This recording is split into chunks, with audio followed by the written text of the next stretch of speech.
But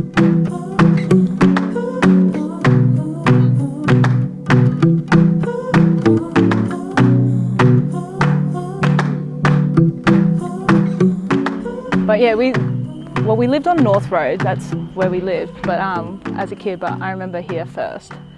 And so we moved into here and all my family used to live with us at some point. And then me and my cousins and my sisters would be doing handstands and cartwheels and running amok. And then we eventually moved straight across to that house. I was a horrible kid, eh? So we'd always run up and down the streets, running amok. My mum is like, she was a lecturer at a university, but she's also been very community based and like involved, and especially for Indigenous peoples, like the social aspect of that.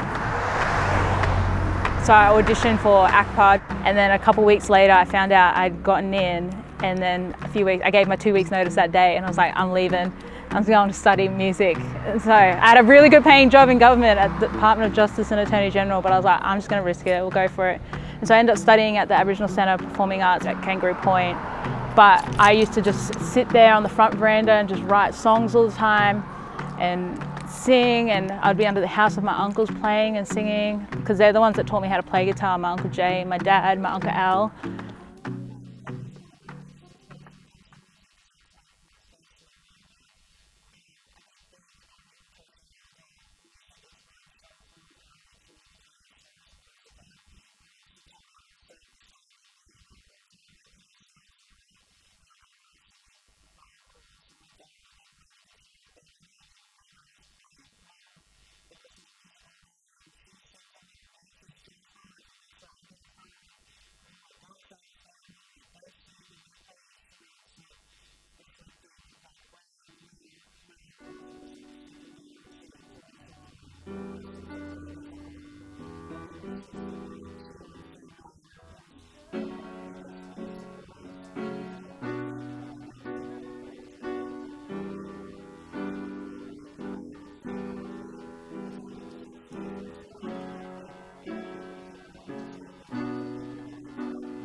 If I could go back in time and do it all again, I never would have done half the things I did.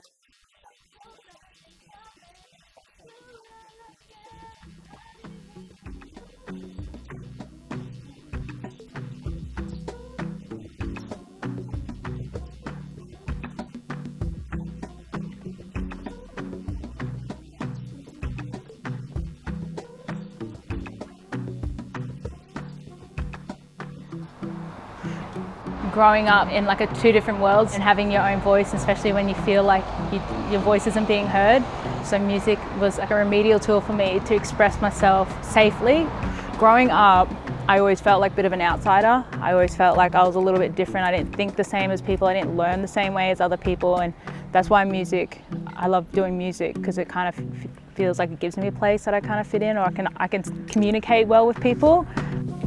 So thank you for teaching me everything love isn't.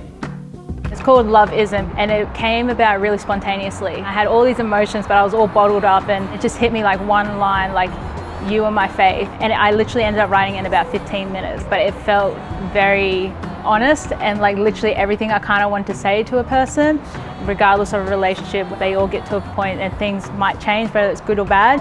I think you just take it all with a grain of salt and like a learning experience.